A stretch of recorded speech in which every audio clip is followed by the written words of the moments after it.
Thanks for coming again, everybody. Obviously, through the trade deadline, made a number of different transactions over the course of the last several weeks that we feel sets our team up competitively, gives us the depth that we need at all positions to compete come playoff time, and that was the goal of the entire exercise over the last couple weeks. Take the first part of the year, see where our team is at, in concert with Sheldon and our player personnel department, find out what's available, how it addresses the needs that we have, and then try to go and address them. So we feel good about where we're at right now. Like everybody, I think every time you make a trade in the season, especially when you only have about less than a quarter of it to go, you worry about the players coming in and integrating into the group. I think so far it's been good. I think it's a bit of fortune that we're on the road as much as we are here. And so it's easier for the guys to come together, and we have another couple of longer road trips as well. So we're happy with where we're at and excited for the last quarter of the season for us to get ourselves ready, secure our spot in the playoffs, and then be ready to roll from there. And with that, I'll turn it over to any questions anybody has.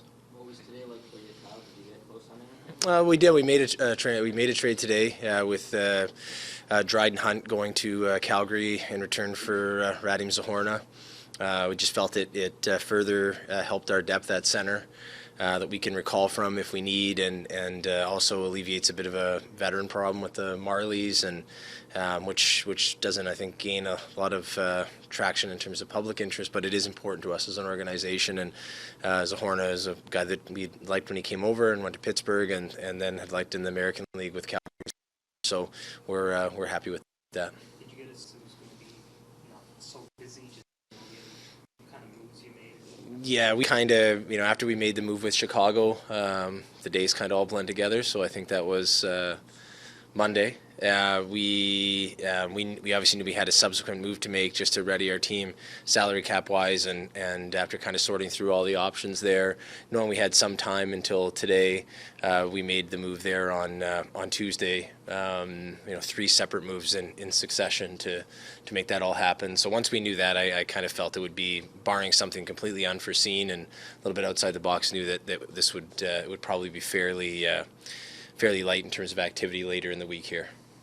Pretty rare that a team in the top 5 makes this much change to its roster kind of on the fly.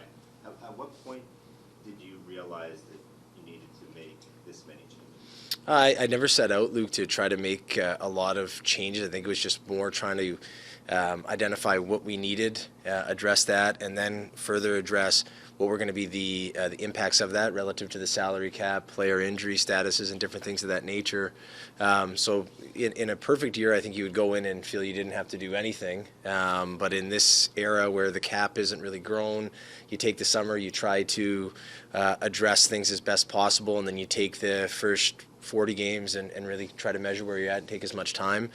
I do have a lot of faith in what I've seen from the players when they're outside of the lens of the public and we're together, that they could handle bringing some new guys in. And one of the new guys has been here before and knows a lot of the staff, and I think has a reputation as one of the better character quality people in hockey. And so they've kind of come in, and both in terms of how they fit in, how they played so far, have all seem to have settled in quickly. But there's always going to be some rocky steps and games when you're so new to an organization. But as we got past those moves on Tuesday, it became, okay, do we want to further? The chemistry part did come into focus a little bit more in terms of wanting to say, okay, now we have to let it settle and let these guys roll. We've addressed what we think they need. Now let's let them and the coaches get to work. One position you didn't really address was goaltending. Mm-hmm. Comfortable, I guess you are comfortable Yeah. with your goaltending going forward. How do you view that position and where it fits? Yeah, the way I view the position is this. I think I've in going back to previous availabilities, I'm very confident in our goaltenders. Ilya has come in. The things we're looking for from from him would be how would he respond when things weren't going well, and how would he recover when he got into bad stretches like any young goaltender. And he's done an excellent job of that, especially he had that stretch mid-December. He bounced back strong in January, and then if he's had any games where he struggled, he's right away been able to stop that and get it rolling the other way. So he's with him, we've been very happy with Matt Murray's health. Obviously, he's been out now for just over a month, and now he's on his way back. And then Joe Wall has been one of the, he's an all-star in the American Hockey League, and has come in here and played well in the games he's played for us as well. We're very comfortable with the three, and then we have Eric Shelgren as well, who ended last year as our backup. So when looking at it, I think the question is, how confident are you that they can do it in the end and pull through? And I think Matt has done it in the past, and there weren't really other guys available that have, and we believe in the potential of Ilya and Joe both. So we'll get Matt healthy and get him rolling, and let the three of them continue to continue to move it in the right direction. What do you like about Shannon Gustafson, and why do you feel you could partner with Rasmus? First on Shannon Gustafson, I think we, when tied to the Rasmus deal, it was either get the first round pick and then get a secondary piece of draft capital, which I then felt we would have to take, and given where our farm system is at on D, and we've got Niemela, but he's in Europe, and we're hope have a long playoff run with Karpat. You don't really have guys flush with that ability offensively and on the power play. So rather than leave ourselves hanging there, it was okay. We can get Gustafson in the deal, who's probably going to cost us more than the pick we're going to get back anyway. So that was. And just with his form this year with Washington, we felt that would be a good move for us to make, have him come in once he gets settled in. We know he's, in his career, has been excellent on the power play, excellent offensive defenseman, and has taken steps defensively throughout his time in the NHL. So we were excited to get him in here. We've talked about him in the summers, and Sheldon, the coaching staff, have talked about him throughout. So that just made sense to tie off the depth part, in addition to getting the draft capital in that deal. And then on the Shen side of it, it was, in wanting to allocate our roster slots, what did we lack? And we just felt on the back end, having that one more size and strength physical defender, who's been through it before, has that experience, was going to be really important for us. So when those two things kind of all lined up in conjunction with the Pierre part of it, which allowed us to fit cap-wise and returning a draft pick there, that was what I felt would be best for our depth overall. With regards to Rasmus, he's been a part of the organization for nearly 5 years, and then as we kind of just went through it here, just felt that the draft capital coming back was going to be something that we could use to either add a higher end prospect to our system in June in Nashville, or survey what the market's going to be as we get into June in terms of trade, and we felt that was important for where we were at right now and where our roster was going to be. And that was the decision making that went into it. How do you see it? Sorry. What's that? No. Oh, go ahead. Why do you think so many of the deals were done early this season? I don't know. I can only speak for ourselves, which was, when I got the sense that St. Louis, they had already acted. They had moved Tarasenko, and that they were wanting to move quickly. So we had to, I could see why, because Doug had quite a number of different deals that he was attempting to do, and then that allowed him, I think, to address some of it, these separate acquisitions that he made with Pittsburgh and Detroit, to kind of retool it quickly there in St. Louis. So he had kind of wanted to move, and so that deal came together 2 weeks ago today now, and then it just seemed that I always think that the more you can the longer you can have these guys in here, the better value. Even if it's just a game or two or three or four, helps them come in and get together faster and roll. What do you think about the idea of carrying 9 D-men all NHL level, and Yep. is there some drawbacks to that? Yeah. On Sheldon to make this all work?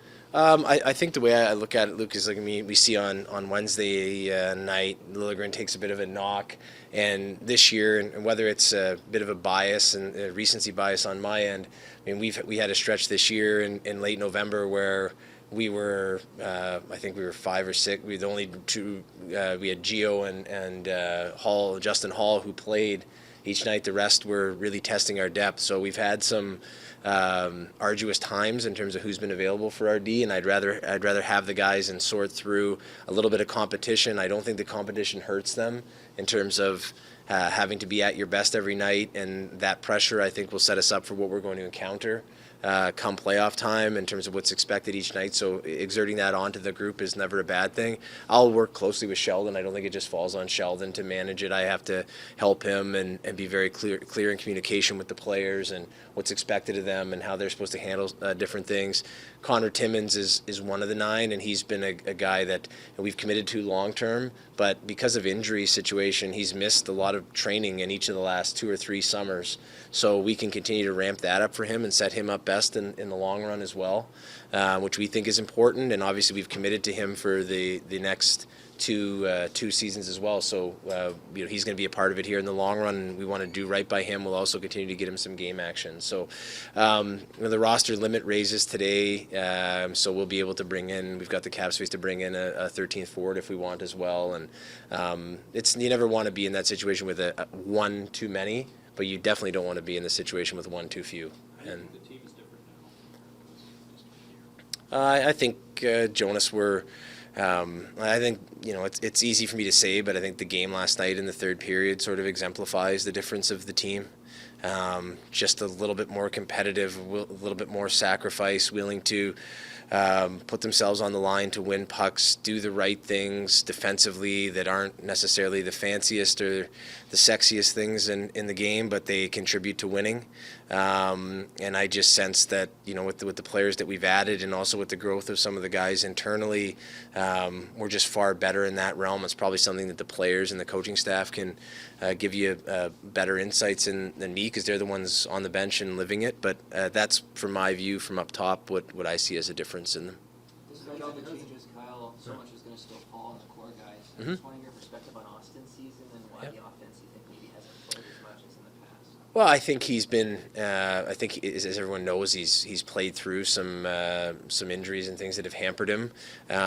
But in terms of his impact on the game and the way that he's helped our team, we're obviously. I'm very happy with the season that he's had, how he's competed and battled defensively, the growth that he's taken as an overall player. It's all been very, very good. And if this is a down season for him offensively, that's a really good sign in terms of how great a player that he is, and the other guys in the group have all stepped up, and that's why you commit to that core group. Is they when one isn't at the level that they expect in one specific area, the others tend to step up and help them. And it's like any team. It's not just ours. When you're talking about the playoffs, it's gonna come down to everyone executing their role. And when you're in that core role, whether you're a forward or a defenseman, it's going to be making plays or making stops when it's harder to do so. And I think they're at that stage where they're all going to take that step.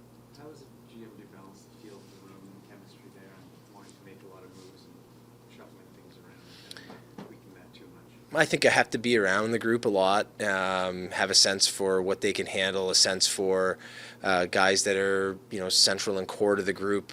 You're always tentative with somebody from the outside. They may a fan, or you guys are all around the team more, so it's maybe someone where we go into their city and play them once. They see the group and they might think that someone is just on the periphery of it. But when you live it every day and the way they practice play, they can be a core part of it and really help to drive the team, pick the team up when the energy sags, when you're going through a longer stretch. And for me, it's just a matter of being around, measuring that, knowing what's important, knowing how different guys impact the team, knowing what their contributions are off the ice, and then knowing what we can handle in terms of coming in, and then really relying on our personnel department and different people throughout the game to know who the people we're bringing in and what they're about, what their work ethic is like, how they treat the staff.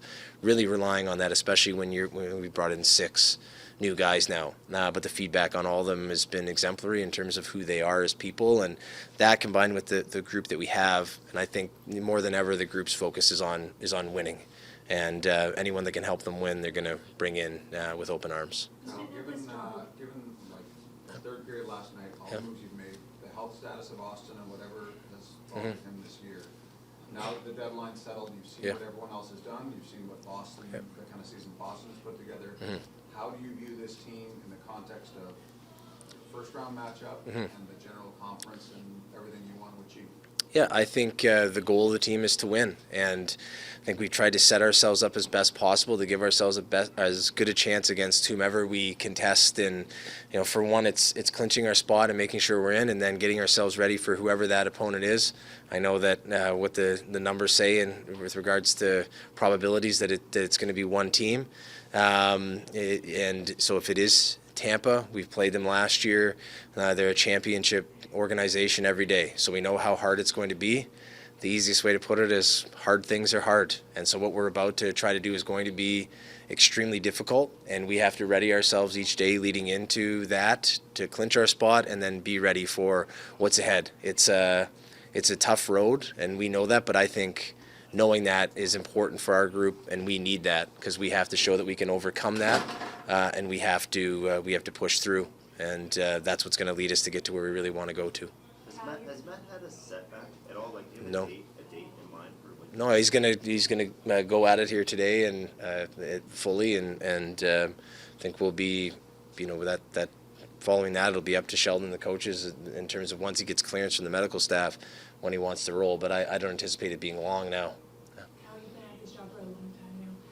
What's it like Yeah. to actually get a deal over the line? Like, what are those feelings like on a day like today when everything's finally done? Yeah, it's a bit of relief when it's all done. There have been times like when I was with the assistant GM, and then now in this is my 9th year going through this, where you often have a little bit of apprehension that things may not get across, or they don't, and that's not a good feeling. And maybe that's to answer one of the previous questions about timing and wanting to get things done earlier. Maybe that's one of the things that propels you is that's one of the key parts to it. But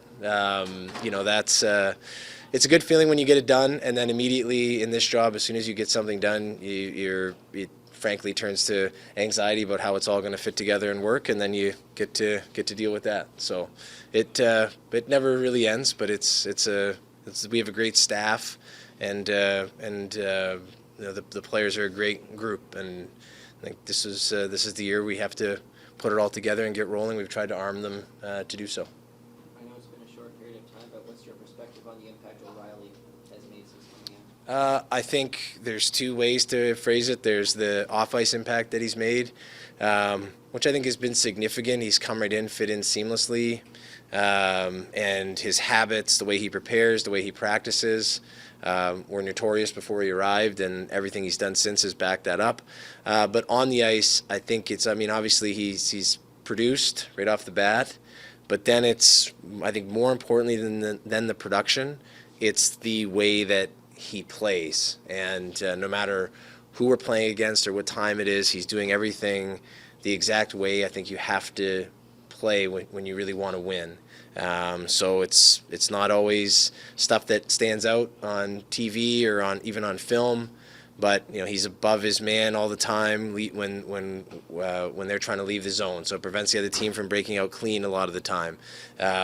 His stick details and forecheck, how strong he is on the puck, things that for me over time in this job have stood out time and again in the playoffs as vitally important. He does them all to the ultimate degree every time he's on the ice, and he's done that already, and you can see that starting to impact some of the other players on the team.